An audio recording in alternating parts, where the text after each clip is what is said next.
Hi, ನಮಸ್ಕಾರ ಎಲ್ಲರೂ. ನಾನು ಮಂಜುನಾಥ ಗೌಡ. ಇವತ್ತಿನ ವಿಷಯ ಏನಂತಂದರೆ, ಲೈಫಲ್ಲಿ ಎಲ್ಲರೂ ತಮ್ಮದೇ ಆದ ದಾಳವನ್ನು ಉರುಳಿಸ್ತಾ ಇದ್ದಾರೆ. ಏನಕ್ಕೋಸ್ಕರ? ತಮ್ಮ ಬದುಕಿಗೋಸ್ಕರ, ತಮ್ಮ ಜೀವನಕ್ಕೋಸ್ಕರ. ಸೊ ನೀವು ಅಷ್ಟೇ, ನಾವು ಅಷ್ಟೇ, ನಮ್ಮದೇ ಆದ ಒಂದು ದಾಳವನ್ನು ಉರುಳಿಸ್ಬೇಕ್ರಿ. ಈ ಲೈಫಲ್ಲಿ ಎಲ್ಲರೂ ಹಾಗೆ ಕಾಲೆಳೆಯೋರು, ಕಿಚಾಯಿಸೋರು, ಅಪಹಾಸ್ಯ ಮಾಡೋರು, ನೊಂದಿಸೋರು, ಈ ರೀತಿ ಹೆಜ್ಜೆಗೂ ಸಿಗ್ತಾರೆ. ಲೈಫಲ್ಲಿ ತುಂಬ ನೋವು ಕೊಡೋರು ಇರ್ತಾರೆ, ಹಾಗೆ ರೀತಿ ಖುಷಿ ಕೊಡೋರು ಇರ್ತಾರೆ. ನಮ್ಮ ಬದುಕಲ್ಲಿ ಕೆಲವರು ಬಂದರೆ ಖುಷಿ ಆಗುತ್ತೆ, ಕೆಲವರು ಹೋದರೆ ಖುಷಿ ಆಗುತ್ತೆ. ಈ ಎರಡು ವರ್ಗದಲ್ಲಿ ನಾವು ಯಾರಾಗಬೇಕು ಅನ್ನೋದು ನಮಗೆ ಬಿಟ್ಟಿದ್ದು. ವಿನಾಕಾರಣ ಭಾಳ ಮಂದಿ ಕೆಲವರು ಏನಂದರೆ ಇನ್ನೊಬ್ಬರ ಜೀವನದಲ್ಲಿ ಮೂಗು ತೋರಿಸೋದು ಅಂತ ಹೇಳ್ತಾರೆ. ಏನೋ ಅವ್ರವ್ರ ಜೀವನ ಅವ್ರು ಹೋಗ್ತಾ ಇರ್ತಾರೆ, ಇವರು ಅದಕ್ಕೆ ಅಡ್ಡಿಪಡಿಸೋದು, ಅಥವಾ ಅವ್ರು ಏನು ಮಾಡ್ಕೊತಾ ಇರ್ತಾರೆ ಅನ್ನೋದನ್ನು ನಿರಂತರವಾಗಿ ವಾಚ್ ಮಾಡೋದು. ನಿರಂತರ ವಾಚ್ ಅಂತಂದರೆ ಅವರು ಮನೆ ಮುಂದೆ ಅಂತಂದೇನಲ್ಲ ನಾನು ಹೇಳೋದು. ಸೊ ಅವ್ರ ಒಂದು ಅಬ್ಸರ್ವೇಷನ್ ಈ ರೀತಿ. ಭಾಳ ಮಂದಿ ಏನಂದರೆ ಎಲ್ಲವನ್ನು ತಿಳ್ಕೋಬೇಕು, ಎಲ್ಲವನ್ನು ತಿಳ್ಕೊಳ್ಳೋಷ್ಟು ಜೀವನ ದೀರ್ಘ ಆಗಿ ಇಲ್ಲ ಲೈಫಲ್ಲಿ. ಎಲ್ಲವನ್ನು ಏನು ತಿಳ್ಕೊಂಡ್ರಿ, ಎಲ್ಲವನ್ನು ತಿಳ್ಕೊಂಡು ಮಾಡೋದಾದ್ರೆ ಏನೈತಿ? ಹಾಗಾಗಿ ನಮಗೇನು ಬೇಕು, ನಮಗೇನು ಬೇಕು, ಮತ್ತು ನಮಗೆ ಖುಷಿ ಕೊಡೋದು ವಿಷಯ ಏನು, ಸೊ ನಮಗೆ ಖುಷಿ ಕೊಡ್ತಕ್ಕಂಥ ಘಟನೆಗಳು ಏನು, ಅವುಗಳ ಬಗ್ಗೆ ಫೋಕಸ್ ಮಾಡ್ಬೇಕು. ಭಾಳ ಮಂದಿ ಅವರು ಗೊತ್ತಿದ್ದಾರೆ, ನನಗೆ ಇವರು ಗೊತ್ತಿದ್ದಾರೆ, ಅಲ್ಲಿ ಗೊತ್ತಿದ್ದಾರೆ, ಇಲ್ಲಿ ಗೊತ್ತಿದ್ದಾರೆ, ಆ ಕಡೆ ಈ ಕಡೆ ತಗೊಂಡು ಏನು ರೀ ಮಾಡ್ತೀರ? ನೀವು ಸತ್ತಾಗ ಲಕ್ಷ ಮಂದಿ ಬಂತಂದ್ರೆ ನಿಮಗೆ ಗೊತ್ತಾಗುತ್ತಾ? ಅಲ್ಲ, ಮಾಡಿ, ಇಲ್ಲಂತೇನೆ ಲಕ್ಷ ಮಂದಿ ಜನ ಸೇರುವಂತೆ ಬದುಕಬೇಕು, ಅದು ತಪ್ಪೇನಲ್ಲ. ಆದರೆ ಭಾಳ ಮಂದಿ ಏನಂದಪ್ಪ ಅಂದರೆ ವಿನಾಕಾರಣ ಇನ್ನೊಬ್ಬರು ಮೆಚ್ಚೋಕ್ಕೋಸ್ಕರನೇ ಬದುಕಿ ನಿಮ್ಮ ಒಂದು ಜೀವನವನ್ನು ಹಾಳು ಮಾಡ್ಕೊತಿದ್ರಿ ಅನಿಸುತ್ತೆ. ಹೌದು ತಾನೆ? ವಿಷಯ ಏನಂತಂದರೆ ಲೈಫಲ್ಲಿ ತುಂಬ ನೋವುಗಳು ಬರ್ತವೆ. ಕೆಲವರು ಕಾಡುವ ಬಡತನ ಅಂತಾರಂದ್ರೆ, ಕೆಲವ್ರಿಗೆ ಬಡತನ ಅನ್ನೋದು ಹೆಂಗಂದರೆ ಈಗಿನ ದಿನಮಾನಗಳಲ್ಲಿ ಶ್ರೀಮಂತ ಆಗೋದೇನು ದೊಡ್ಡ ಕಷ್ಟನೂ ಅಲ್ಲ.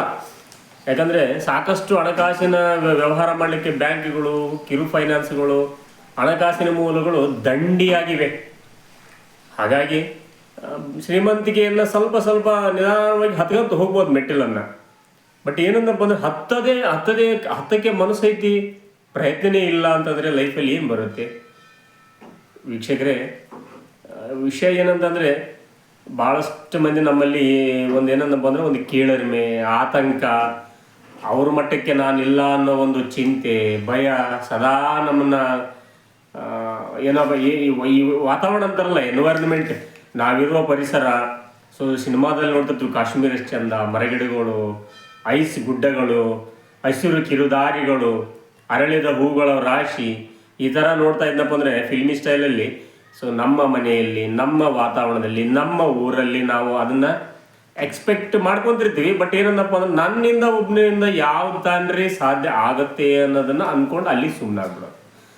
ಈ ರೀತಿ ಅಂದ್ಕೊಂಡು ಸುಮ್ಮನೆ ಆಗೋದ್ರಿಂದ ಏನು ಪರಿಣಾಮ ಆಗುತ್ತೆ? ಸೊ ನಿಮಗೆ ಆ ಕಾಶ್ಮೀರದ ರೀತಿಯಲ್ಲಿ ನಾವು ನಮ್ಮ ಮನೆ ವಾತಾವರಣ ನಿರ್ಮಾಣ ಮಾಡಬೇಕು, ಒಳ್ಳೆ ಗಾರ್ಡನ್ ನಿರ್ಮಾಣ ಮಾಡ್ಕೋಬೇಕು, ಒಳ್ಳೆ ಫ್ಲವರ್ಗಳು ಬೆಳಗ್ಗೆದ್ದಪ್ಪ ಅಂದರೆ ಆ ಸಣ್ಣ ಒಂದು ಜಾಗದಲ್ಲಿ, ಫ್ಲವರ್ ಇರೋ ಜಾಗದಲ್ಲಿ ಹೋಗಿ ಕೂತ್ಕೊಳ್ಳೋದ್ರಿಂದ ಎಷ್ಟು ಸಮಾಧಾನ ಆಗುತ್ತೆ ಅಂತಂದರೆ ಮನಸ್ಸಿಗೆ ಒಂದು ಪಾಸಿಟಿವ್ ಎನರ್ಜಿ ಸಿಗುತ್ತೆ. ನಮ್ಮ ಬಹುತೇಕ ಹಳ್ಳಿಗಳ ಕಡೆಗೆ ಜೀವನ ಹೆಂಗಿದೆ ಅಂತಂದರೆ ಮನುಷ್ಯರು ಹೋಗೋದಕ್ಕೆ ದಾರಿ ಇಲ್ಲ ಮರಾಯ. ಆ ರೀತಿ ಪುರಾತನ ಭಾರತ ನಿರ್ಮಾಣ ಆಗಿದೆ. ಹಳೆ ಭಾರತ ಅಂತಾರಲ್ಲ, ಆ ರೀತಿ ನಿರ್ಮಾಣ ಆಗಿದೆ. ಒಬ್ಬರ ಹೋಗ್ಬೋದು ಅಂತಿಂಥ ಓಣಿ ಅಂತ, ಆ ಓಣಿ ಅಂತಾರೆ ನಮ್ಮ ಕಡೆ. ಆ ಥರ ಸಂಧಿ ಆ ಥರ ಇದ್ದಾವೆ. ಅವ್ರ ಮನೆ ಇವ್ರ ಮನೆಗೆ ಗೋಡೆ ತಗಲಾಕೊಂಡ್ರ ಮನೆ ನಿರ್ಮಾಣ ಆಗಿದ್ವು. ಆ ಮನೆಗಳು ಯಾಕೆ ನಿರ್ಮಾಣ ಆಗಿತ್ತು ಅಂತಂದರೆ ಆಗಿನ ಕಾಲದಲ್ಲಿ ಕಳ್ಳರ ಕಾಟ ಇತ್ತು. ಸೊ ಒಂದು ಗೋಡೆನ ಅಟ್ಯಾಚ್ ಮಾಡಿ ಕಟ್ತಾ ಇದ್ರು ಅಂತ ಕೇಳಿದ್ದೀವಿ. ವೀಕ್ಷಕರೇ, ನಾವು ಸಂತೋಷವಾಗಿರ್ಬೇಕು, ಖುಷಿನ ಎಕ್ಸ್ಪೆಕ್ಟ್ ಮಾಡಬೇಕು ಅಂತಂತಂದರೆ ಈ ನಾವಿರುವ ಮನೆ ಅಂತಕ್ಕಂಥ ಒಂದು ಅದ್ಭುತ ಜಾಗ ಏನಿದೆಯಲ್ಲ, ಬಹುತೇಕವಾಗಿ ಮನುಷ್ಯ ನಮ್ಮ ಮನೆಯಲ್ಲೇ ಕಳೀತಾನೆ. ತಮ್ಮ ಮನೆಯಲ್ಲೇ ಒಂದು ಆರಾಮವಾಗಿ ಕುಳಿತುಕೊಳ್ಳೋದು, ನಿದ್ದೆ ಮಾಡೋದು, ಎಲ್ಲ ಕೆಲಸಕ್ಕೆ ನಮ್ಮ ಮನೆ ಅಂತಕ್ಕಂಥ ಮನೆಯ ಮಂತ್ರಾಲಯ ಅಂತೆ. ಸೊ ಮನೆ ಹೇಗಿರಬೇಕು ಅಂತಂದರೆ, ಮನೆ ಕಟ್ಟೋದಂತಲ್ಲ, ಒಂದು ಸ್ಪೇಸ್ ಜಾಗ ಇರಬೇಕು ಮನೆ ಹತ್ರ. ಒಂದು ಒಳ್ಳೆ ಚಿಕ್ಕ ಗಾರ್ಡನ್ ಮಾಡ್ಕೊಳ್ಳೋಕೆ ಸಾಧ್ಯ ಇದೆಯಾ ನೋಡಿ, ಒಂದು ಒಳ್ಳೆ ಗಾರ್ಡನ್ ನಿರ್ಮಾಣ ಮಾಡ್ಕೊಳ್ಳಿ. ಸಣ್ಣದಾಗಿ ನಿರ್ಮಾಣ ಮಾಡಿಕೊಂಡ್ರೆ ಒಳ್ಳೆ ಚೆನ್ನಾಗಿರ್ಬೇಕು, ಒಳ್ಳೆ ಒಳ್ಳೆ ಲಾನ್ ಬೆಳೆದಿರ್ಬೇಕು, ಸುತ್ತ ಫ್ಲವರ್ಸ್ ಗಿಡಗಳು ಅಟ್ರ್ಯಾಕ್ಟ್ ಆಗಿರ್ಬೇಕು. ಯಾರಾದರೂ ಬಂದರೆ ವಾವ್ ಚೆನ್ನಾಗಿಟ್ಟಿದ್ರಲ್ಲಪ್ಪ ಇವರು ಸೋಂಬೇರಿ ಕಳೆದಿಲ್ಲ ಮರಯ್ಯ ಜೀವನನ ಅನ್ಬೇಕು. ಯಾರಾದರೂ ಮನೆ ಬಂದರೆ ಇಡೀ ಜೀವನ ಪೂರ್ತಿ ಇವ್ನು ಸೋಂಬೇರಿಯಾಗಿ ಕಳೆದ್ಬಿಟ್ಟಿದ್ದಾನೆ ಮರಯ್ಯ.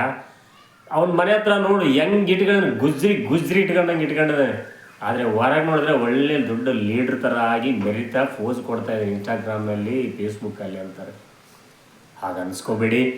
ಲೈಫಲ್ಲಿ ಮನುಷ್ಯ ವಿವೇಕಾನಂದರು ಹೇಳ್ತಾರಲ್ಲ, ಮನುಷ್ಯ ಕೂತ್ಕೊಂಡು ತುಕ್ಕು ಹಿಡಿಬಾರ್ದು, ಏನಾದರೂ ಕೆಲಸವನ್ನು ಮಾಡಿ ಸವೆದು ಹೋಗಬೇಕು ಅಂತ ಸರ್ ವಿಶ್ವೇಶ್ವರಯ್ಯವರು ಖ್ಯಾತ ಇಂಜಿನಿಯರ್ ಅವರು ಹೇಳ್ತಾರೆ. ಈ ವಿಷಯ ಏನಂತಂದ್ರೆ ವಿಷಯ ಇಷ್ಟೇ, ಮನುಷ್ಯ ಆ್ಯಕ್ಟಿವ್ ಆಗಬೇಕು, ಕ್ರಿಯಾಶೀಲ ಆಗಿರ್ಬೇಕು, ಚಲನಶೀಲ ಆಗಿರ್ಬೇಕು, ನಿರಂತರವಾಗಿ ಮೋಟಿವೇಶನ್ ಮಾಡ್ಕೋಬೇಕು, ನಿರಂತರವಾಗಿ ಅವನು ತನ್ನನ್ನು ತಾನು ಈ ಎತ್ತರ ಸ್ಥಾನಕ್ಕೆ ಒಯ್ದುಕೊಳ್ಳೋಕೆ ಅವನ ಪ್ರಯತ್ನ ಇರಬೇಕು. ಸೊ ನಿನ್ನ ಉದ್ಧಾರ ನಿಮ್ಮ ಕೈಯಲ್ಲಿ, ನಿಮ್ಮ ಬದುಕು ನಿಮ್ಮ ಕೈಯಲ್ಲಿ, ನಿಮ್ಮ ಬೆಳಕು ನಿಮ್ಮ ಕೈಯಲ್ಲಿ. ಸೋಂಬೇರಿಯಾಗಿ ಕೂತ್ಕೊಂಡು ಏನು ಮಾಡಲ್ಲ, ದೇವ್ರು ಸರಿಗಿಲ್ಲ, ಪಕ್ಕದ ಮನೆಯವರು ಅಡ್ಡ ಬರ್ತಾರ, ಜಾಗ ಸರಿಗಿಲ್ಲ, ಸಿಕ್ಕಾಪಟ್ಟೆ ಬಿಸಿಲು ಮರ, ಏನೂ ಮಾಡೋಕ್ಕಾಗಲ್ಲ, ಹುಟ್ಟಿದ್ಲಿಂದನೇ ನಾವು ಶ್ರೀಮಂತ ಅಲ್ಲ, ನಮ್ಮ ತಂದೆ ತಾಯಿ ನಮಗೆ ಆಸ್ತಿ ಮಾಡಲಿಲ್ಲ, ಬರೀ ನೆಪಗಳು ರೀ. ಯಾರಾದ್ರೂ ಕೇಳಿದ್ರಿ ಇವ್ನು ಯಾರಾದರೂ ಅದಕ್ಕೆ ಹೇಳಿದ್ರೆ ಬಿಲ್ಗೇಟ್ಸ್ ಅವ್ರು ಹೇಳಿದಾರಲ್ಲ ಒಂದು ಮಾತು, ಸೊ ಬಡವನಾಗಿ ಬಿಟ್ಟೋದು ತಪ್ಪಲ್ಲ, ನೀನು ಬಡವನಾಗಿ ಸಾಯೋದೇ ತಪ್ಪು ಅಂತಂದು ಹೇಳಿದ್ದಾರೆ. ಎಂಥ ಮಾತಲ್ವಾ. ಅಷ್ಟು ಅವಕಾಶಗಳು ನಮ್ಮ ಕಣ್ಣು ಮುಂದಿದ್ದಾವೆ, ಅಷ್ಟೊಂದು ಆಪರ್ಚುನಿಟೀಸು ತುಂಬ ಇದ್ದಾವೆ. ಅವುಗಳನ್ನು ಭಾಳ ಮಂದಿ ಗುರ್ಸೋ ತಟ್ಟಿಗೆ ಅವ್ರಿಗೆ ವಯಸ್ಸಾಗ್ಬಿಟ್ಟಿರುತ್ತೆ. ಅವಕಾಶಗಳು ಗುರ್ಸೋ ತಟ್ಟಿಗೆ ಅವ್ರಿಗೆ ವಯಸ್ಸಾಗ್ಬಿಟ್ಟಿರುತ್ತೆ. 40 ವರ್ಷ ದಾಟಿತು, ಒಂದು 50 ಸನಕ್ಕೆ ಬಂದಾರಂತಂದ್ರೆ ಅವರೆಲ್ಲ ಹೆಂಗಾಗ್ಬಿಟ್ಟಿರ್ತಾರನ್ನಪ್ಪ ಅಂದ್ರೆ ಮರಯ ಕಾಡು ಬಹಾನತ್ತ ನಾಡು ಹೋಗನ್ನತ್ತ ಅನ್ನೋ ರೇಂಜಿಗೆ ತಮ್ಮ ಮನಸ್ಸನ್ನು ಆ ಥರ ಮಾಡ್ಕೊಂಡ್ಬಿಟ್ಟಿರ್ತಾರೆ. ಸೊ ನಿಮ್ಮ ಮನಸ್ಸನ್ನು ಈ ಥರ ಮಾಡಿಕೊಂಡ್ರೆ ಆ ಬ್ರಹ್ಮ ಬಂದ್ರೂ ಏನೂ ಮಾಡೋಕ್ಕಾಗೋದಿಲ್ಲ. ನಿಮ್ಮನ್ನು ಬದಲಾವಣೆ ಮಾಡ್ಕೊಳ್ಬೇಕಾದ್ರೂ ನೀವೇ, ನಿಮ್ಮನ್ನು ಚೇಂಜ್ ಮಾಡ್ಕೊಳ್ಬೇಕಾದ್ರೂ ನೀವೇ. ಅದನ್ನು ಬಿಟ್ಕೊಂಡು ಯಾರ್ಯಾರಿಂದನೋ ಏನನ್ನ ಎಕ್ಸ್ಪೆಕ್ಟೇಷನ್ ಮಾಡ್ಕೊಂಡ್ರೆ ಏನೂ ಆಗೋದಿಲ್ಲ. ಹಾಗಾಗಿ ಹೇಳ್ತಾ ಇದ್ದೀನಿ, ಸೊ ಲೈಫನ್ನು ಸೋಂಬೇರಿಯಾಗಿ ಕುಳಿತು ವೃಥಾ ಕಾಲಾರೋಹಣ ಬರೀ ಸಮಯ ವ್ಯರ್ಥ ಮಾಡೋದು, ಸುಮ್ಮನೆ ಕೂತ್ಕೊಂಡ್ಬಿಡೋದು, ಸುಮ್ಮನೆ ಸೋಫಾ ಸಿಟಿ ಕುಂದ್ರೋದು, ಟಿ ವಿ ನೋಡೋದು, ಮೊಬೈಲ್ ನೋಡೋದು, ಇನ್ಸ್ಟಾಗ್ರಾಮ್ ನೋಡೋದು, ಈ ಥರನೇ ಮಾಡ್ಕೊಂಡು ಕೂತ್ಕೊಂಡ್ರೆ ನೀವು ನಿಮಗೆ ಬೇಕಾಗಿರ್ತಕ್ಕಂಥ ಒಳ್ಳೆಯ ಜೀವನವನ್ನು ನಿರ್ಮಾಣ ಮಾಡಿಕೊಳ್ಳುವುದಕ್ಕೆ ಸಮಯ ಕೊಡೋದಾದರೆ ಯಾವಾಗ ಹೋಗ್ತಾನೆ, ಸಮಯ ಕೊಡೋದಾದರೆ ಯಾವಾಗ. ಆಮೇಲೆ ಇವಾಗ ಇತ್ತೀಚೆಗೆ ಹೆಂಗೆ ಆಗ್ಬಿಡೋದಂದರೆ ಬರೀ ಮನೋರಂಜನೆ. ಎಷ್ಟಂತ ಮನೋರಂಜನೆ ನೋಡ್ತೀರಿ, ಎಷ್ಟಂತ ಮನೋರಂಜನೆಗೆ ನಾವು ಸಮಯ ಕೊಡಬೇಕು, ಹೌದಿಲ್ಲ. ಸೊ ಈಗಾಗಲೇ ಯೂಟ್ಯೂಬಲ್ಲಿ ಹೆಂಗೆ ಆಗ್ಬಿಟ್ಟಿದ್ದಾರೆ ಅಂದರೆ ಸಿಕ್ಕಾಪಟ್ಟೆ ಮೋಟಿವೇಶನ್ ಹೇಳೋರು ಬಂದುಬಿಟ್ಟಿದ್ದಾರೆ. ಅಲ್ಲ, ನಿಮಗೆ ಬೇಕಾಗಿದ್ದನ್ನು ತಗೊಳ್ಳಿ, ಬೇಡಾದದನ್ನು ಬಿಟ್ಟುಬಿಡಿ, ಹೌದಿಲ್ಲ. ಈಗ ಯಾರ್ಯಾರ ಹತ್ರನೂ ಜ್ಞಾನ ಇರುತ್ತೆ, ಯಾರ್ಯಾರ ಹತ್ರನೂ ಯಾವುದ್ಯಾವುದೋ ಜ್ಞಾನದ ಬಗ್ಗೆ ಇರುತ್ತೆ. ಸೊ ಅದು ಹೇಳ್ಕೊಳ್ಳೋಕ್ಕೆ, ಅದು ತಿಳಿಸ್ಲಿಕ್ಕೆ ದಾರಿ ಸಿಕ್ಕಿದ್ದಿಲ್ಲ ಇಷ್ಟು ವರ್ಷಗಳ ಕಾಲ. ಈಗ ಮೊಬೈಲ್ ಮತ್ತು ಇಂಟರ್ನೆಟ್ ಅಂತ ಬಂದ ಮೇಲೆ ಅದಕ್ಕೆಲ್ಲ ಒಂದು ವೇದಿಕೆ ಸಿಕ್ಕಿದೆ. ಯಾರ್ಯಾರಿಗೆ ಏನೇನು ಬೇಕೋ ಅದೆಲ್ಲ ಸಿಗ್ತಾ ಇರೋದು ಮೊಬೈಲಿಂದಲೇ ವಿಷಯ. ಸೊ ಇಲ್ಲಿ ರಾಯಚೂರಲ್ಲಿರೋ ಹುಡುಗನಿಗೆ ಬೆಂಗಳೂರಲ್ಲಿರೋ ಕನ್ಯೆ ಸಿಗ್ಬೋದು, ಬೆಂಗಳೂರಲ್ಲಿರೋ ಹೊರಗನಿಗೆ ರಾಯಚೂರಲ್ಲಿರೋ ಕನ್ಯೆ ಸಿಗ್ಬೋದು. ಇವೆಲ್ಲ ಸಾಧ್ಯತೆ ಎಲ್ಲಿಂದ ಆಯಿತು? ಮೊಬೈಲಿಂದಲೇ ಆಯಿತು. ಮೊಬೈಲಿಂದಲೇ ಕನೆಕ್ಟ್ ಆಗ್ತಾರೆ. ವಧುವರರ ವೇದಿಕೆ ಅಂತ ಇದೆ, ಆ್ಯಪ್ಗಳಿದ್ದಾವೆ, ಏನೇನೋ ಆ್ಯಪ್ಗಳು. ಬದುಕಲಿಕ್ಕೆ ನೋಡ್ರಿ, ಇಷ್ಟೆಲ್ಲ ನಮ್ಮ ಮನುಷ್ಯನ 100 ವರ್ಷ ಭಗವಂತ ಏನು ಕೊಟ್ಟಿದ್ದಾನಲ್ಲ, ಆ ಜೀವನದಲ್ಲಿ ಇಷ್ಟೆಲ್ಲ ಅವಕಾಶಗಳು, ಆಪರ್ಚುನಿಟಿ. ಹಾಗಾಗಿ ಸುಮ್ಮನೆ ಕೆಲವರು ಈಗ ಬೆಳಗ್ಗೆ ಒಂದು 8 ಗಂಟೆ ಅನ್ನೋದಟ್ಟಿಗೆ ಒಂದು 100 ಕಿಲೋಮೀಟರ್ ಕೆಲವರು ದೂರ ಹೋಗಿ ಏನೋ ತನ್ನ ಜೀವನದ ಉದ್ದೇಶ ಕಟ್ಟಿಕೊಳ್ಳೋಕ್ಕೋಸ್ಕರ ಹೋಗಿರ್ತಾರೆ 8 ಗಂಟೆ ಅನ್ನೋದಟ್ಟಿಗೆ. ಇನ್ನು ಕೆಲವರು 8 ಗಂಟೆ ಅನ್ನೋದಟ್ಟಿಗೆ ಇನ್ನೂ ಮಲಗಿರ್ತಾರೆ, ಹಾಸಿಗೆನೂ ಮಡಿಸಿರೋದಲ್ಲ, ಅಷ್ಟೊಂದು ಸೋಂಬೇರಿಯಾಗಿರ್ತಾರೆ. ಹೇಳಿದ್ರು ಕೇಳೋಷ್ಟು ಏನು ಇವ್ರು ನಮಗೆ ಹೇಳ್ತಾರ, ಇವ್ರು ನಮಗೆ ಹೇಳೋಷ್ಟು ಬುದ್ಧಿವಂತರಾಗ್ಬಿಟ್ರ, ನಮಗೇನು ಗೊತ್ತಿಲ್ಲ, ಈ ಥರ ಉಡಾಫೆ.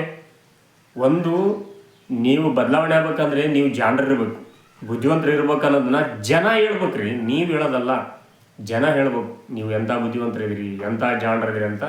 ನಿಮ್ಮ ಕೆಲಸಗಳ ಮೇಲೆ ಗೊತ್ತಾಗಬೇಕೆ ಹೊರತಾಗಿ ನೀವು ಸುಮ್ಮನೆ ಮುಖದಲ್ಲಿ ಸಿಟ್ಟು ತೋರಿಸೋದು, ನೀವು ಮುಖದಲ್ಲಿ ತುಂಬ ಸಿಟ್ಟು ತೋರಿಸ್ಕೊಂಡು ನಾನೆಲ್ಲ ಶಾಣದೀನಿ, ನಾನು ಜಾಣದೀನಿ, ನಾ ಎಲ್ಲ ಗೊತ್ತಾಯ್ತು ನಮಗೆ ಅಂತಂದು ಹೇಳಿ ಸುಮ್ಮನೆ ಹೇಳ್ಕೊಂಡು ಕೂತ್ಕೊಂಡ್ರೆ ಜನ ಅವನು ಕೂಡ ಏನು ಅವನೊಬ್ಬ ಇಡಿಯಟ್ಟು, ಅವನು ಕೂಡ ಏನು ಅವನು ಇಡಿಯಟ್, ಅವನಿಗೆ ಹೂ ಅನ್ಬೇಕು. ಮೂರುಕರಿಗೆ ಏನಪ್ಪ ಅಂದರೆ ನೀನೇ ಜಾಣ ಅಂದರೆ ಖುಷಿ ಆಗ್ತಾರಂತೆ, ಹೌದು ತಾನೆ. ಆ ರೀತಿಯಾಗಿ ಸುಮ್ಮನೆ ಬೆಸ್ಟ್ ನೀನು ಮಾಡೋದು ಲೈಕ್ ವೆರಿ ಗುಡ್ ಅಂತಂದು ಹೇಳ್ದಂಗೆಲ್ಲ ಅವ್ನು ತುಂಬ ಖುಷಿ ಆಗ್ತಿರ್ತಾನೆ. ಹಾಗೋಗಿ ನೀವೇನಾದರೂ ಬುದ್ಧಿವಂತರು ಅಂತ ನೀವೇ ಅನ್ಕೋಬೇಡಿ. ನೀವು ಬುದ್ಧಿವಂತರು ಅಂತ ಜನ ಅನ್ಕೋಬೇಕು. ಜನ ಮಾತಾಡಬೇಕು, ನಿಮ್ಮ ಬಗ್ಗೆ ಮಾತಾಡಬೇಕು. ನಿಮ್ಮ ಬಗ್ಗೆ ಮಾತಾಡಿದಾಗ ಮಾತ್ರ ನೀವು ಬುದ್ಧಿವಂತರು ಅನ್ಸ್ಕೊಂತೀರಿ. ನೀವು ಮನೇಲಿ ಕೂತ್ಕೊಂಡು ಮುರುಕ್ ಮಂಚ, ಹರಿದಿರೋ ಬಟ್ಟೆಗಳು ಎಲ್ಲ ಬಡತನದೆಲ್ಲ ತುಂಬಿಕೊಂಡು ಮನೆ ತುಂಬ ಎಲ್ಲ ಬಡತನದ ಬಗ್ಗೆನೇ ಅಟ್ರ್ಯಾಕ್ಟ್ ಮಾಡ್ಕೊತ. ಸೊ ಯಾರಾದರೂ ಬಂದಪ್ಪ ಅಂದರೆ ರಿಚ್ನೆಸ್ ಇಲ್ಲ ಮನೆ, ಅದ್ರಲ್ಲಿ ಇರೋ ಜಾಗನ ಇಟ್ಕೊಂಡಿರಲ್ಲ, ಸರಿಯಾಗಿ ಕಸ ಬಳದಿರೋದಲ್ಲ, ಸರಿಯಾಗಿ ಬಟ್ಟೆ ಹಾಕಿರೋದಲ್ಲ, ಸರಿಯಾಗಿ ಇಷ್ಟೇ ಅದೇನಂತಾರಲ್ಲ ಒಂದು ಎನ್ವೈರ್ಮೆಂಟನ್ನೇ ಕ್ರಿಯೇಟ್ ಮಾಡಿಕೊಡೋದು. ಅಲ್ಲೇ ಡಬ್ಬಿ ಬಿದ್ದಿರೋದು, ಅಲ್ಲೇ ಚರ್ಗಿ ಬಿದ್ದಿರೋದು, ಅಲ್ಲೇ ಬಟ್ಟೆ, ಈ ರೀತಿಯಾಗಿ ಒಂದು ಅಸ್ತವ್ಯಸ್ತ ಆಗ್ಲಾರ್ದಂಗೆ ಮಾಡ್ಕೊಳ್ಳೋರು ಯಾರು ಗೊತ್ತಾ? ನೀವೇ ಬೇರೆ ಎಲ್ಲೇನೋ ಸಮಯ ಕೂತ್ ಕಳಿಬೇಡ್ರಿ. ಸುಮ್ಮನೆ ಉದ್ರಿ ಸಮಯ ಕೂತ್ಕೊಂಡು ಎಲ್ಲೆಲ್ಲೇ ಕಳೆದು ಸುಮ್ಮನೆ ಹಾಲ್ಟೆ ಹೊಡೆ ಬದಲು ಈ ಥರ ಕೆಲಸಗಳನ್ನು ಮಾಡೋದಕ್ಕೆ ಫೋಕಸ್ ಕೊಡ್ರಿ. ಸುಮ್ಮನೆ ಮೊಬೈಲ್ ನೋಡೋದ್ರ ಬದಲಿ ಸೊ ಕೆಲಸಗಳು ಮಾಡ್ಕೊಳ್ಳೋದು ಆರಂಭ ಮಾಡಿರಿ. Just for a change. ಬದಲಾವಣೆ ಆಗಬೇಕಲ್ಲ ಲೈಫಲ್ಲಿ. ಬದಲಾವಣೆ ಆದರೆ ತಾನೇ ಬದಲಾವಣೆ ಆಗೋದು. ಬದಲಾಗದೇ ಇದ್ದರೆ ಏನೂ ಬದಲಾಗೋದಿಲ್ಲ. ಯಾರೋ ಬಂದು ಏನೋ ಕೊಡೋದಿಲ್ಲ. ಯಾರೋ ಬಂದು ಏನೋ ಆಕಾಶದಿಂದ ಸೀದಾ ದೇವ್ರು ಬಂದು ಆಯ್ತಪ್ಪ ನಿಮ್ಮೆಲ್ಲ ಸಮಸ್ಯೆ ಪರಿಹಾರ ಮಾಡ್ತೀನಿ ಅನ್ನೋದೂ ಇಲ್ಲ. ಭಾಳ ಮಂದಿ ದೇವಸ್ಥಾನಕ್ಕೆ ಹೋಗ್ತೀರಿ, ದೇವ್ರ ಗುಡಿಗೆ ಹೋಗ್ತೀರಿ, ಒಳ್ಳೇದಾಗಲಿ ಅಂತಂದು ಹರಕೆ, ಪೂಜೆ, ಹೋಮ ಹವನಗಳನ್ನೆಲ್ಲ ಮಾಡ್ತೀರಿ. ಅದಾದಮೇಲೆ ಬಂದು ಆರಾಮ ಮೊಬೈಲ್ ಹೊಡ್ಕೊಂಡು ಕೂತ್ಕೊಂಡ್ಬಿಡೋದು. ಈ ಥರ ಕೂತ್ಕೊಂಡ್ರೆ ಯಾವಾಗ್ರಿ ಏನ್ರಿ ಆಗುತ್ತೆ? ಸೊ ದೇವಸ್ಥಾನಕ್ಕೆ ಹೋಗಬೇಕು. ಎಲ್ಲವನ್ನು ಪೂಜೆ ಮಾಡಿದ್ಮೇಲೆ ಭಗವಂತನ ಮೇಲೆ 99% ಭಾರ ಭಗವಂತನ ಮೇಲೆ ಹಾಕಿಬಿಡೋದಾದ್ರೆ ಇವತ್ತು ನಮ್ಮ ಕಡೆಗೆ 99% ಭಗವಂತನ ಕಡೆಗೆ ಹಾಕೋದ್ರಿಂದ ಏನೂ ಪರಿಹಾರ ಆಗೋದಿಲ್ಲ. ಸೊ ನೀವು 99% ಹಾರ್ಡ್ ವರ್ಕ್ ಮಾಡಿದ್ರೆ 1% ಭಗವಂತ ಏನು ಮಾಡ್ತಾನೆ? ಆಶೀರ್ವಾದ ಬ್ಲೆಸ್ ಮಾಡಿಕೊಂಡು ನಮ್ಮ ಜೀವನವನ್ನು ಮುಂದಕ್ಕೆ ಮಾಡ್ತಾನೆ. ಹಾಗಾಗಿ ಕುಳಿತು ತುಕ್ಕಿಡಿಬೇಡಿ. ಕೆಲಸ ಮಾಡಿ ಸೌದೋಗಿ. ಈಗಿನ ಜನ್ರೇಷನ್ ಹೆಂಗಂದ್ರೆ ಆಗಿನ ಜನ್ರೇಷನ್ ತುಂಬ ಸಿಕ್ಕಾಪಟ್ಟೆ ಕೆಲಸದ ಮೊಬೈಲ್ ಇದ್ದಿಲ್ಲ, ಫಿಲ್ಟರ್ ನೀರು ಇದ್ದಿಲ್ಲ, ಒಳ್ಳೆ ನೀರು ತಾಜಾ ನೀರು ಸಿಗ್ತದೆ, ಎಲ್ಲ ಪ್ರಕೃತಿಯೆಲ್ಲ ಕೆಟ್ಟಿದ್ದಿಲ್ಲ, ನ್ಯಾಚುರಲ್ ಇತ್ತು, ಎಲ್ಲವೂ ನ್ಯಾಚುರಲ್ಲು. ಅವಾಗೆಲ್ಲ ದೀರ್ಘಾಯುಷ್ಗಳಾದ್ರು. ಯಾಕಂದ್ರೆ ದಿನಕ್ಕೆ 4-5 ಕಿಲೋಮೀಟ್ರ್ ಸುಮ್ಮನೆ ನಡೀತಿದ್ರು ಅವ್ರು, ವಾಕಿಂಗೇ ಇಲ್ಲ. ಇದೆಲ್ಲ ನಾವು ನೋಡಿವಿ. ಇದೆಲ್ಲ ಮತ್ತೆ ಹೇಳೋ ವಿಷಯನೂ ಅಲ್ಲ, ಹೌದಾನೆ? ಈಗೆಲ್ಲ ನಾವು ಮೊಬೈಲ್ ಹಿಡ್ಕೊಂಡು ಸಮಯ ಕಳಿತೀವಿ. ಒಂದೇದ್ರಿಂದ ಆರೋಗ್ಯ ಕೆಡ್ತೈತಿ. ಸುಮ್ಮನೆ ಸಮಯ ಹಲವಾರು ಕಾಮಿಡಿ ಸೀನ್ಗಳು ನೋಡಿ ನಮ್ಮ ಡೋಪೈನ್ ಅಂತಕ್ಕಂಥ ಬಿಡುಗಡೆ ಆಗಿ ಅದಕ್ಕೆ ಅಡಿಕ್ಟ್ ಆಗ್ಬಿಡೋದು. ಈ ಜೀವನ ಅನ್ನೋದು ಹೇಗಿದೆ ಏನಂತಂದ್ರೆ ನೆಕ್ಸ್ಟ್ ವಿಡಿಯೋದಲ್ಲಿ ಹೇಳ್ತೀನಿ. ಸೊ ಇಲ್ಲಿಗೆ ಇಷ್ಟ ಆದರೆ ಲೈಕ್ ಮಾಡಿ. ಥ್ಯಾಂಕ್ ಯು, ನಮಸ್ಕಾರ.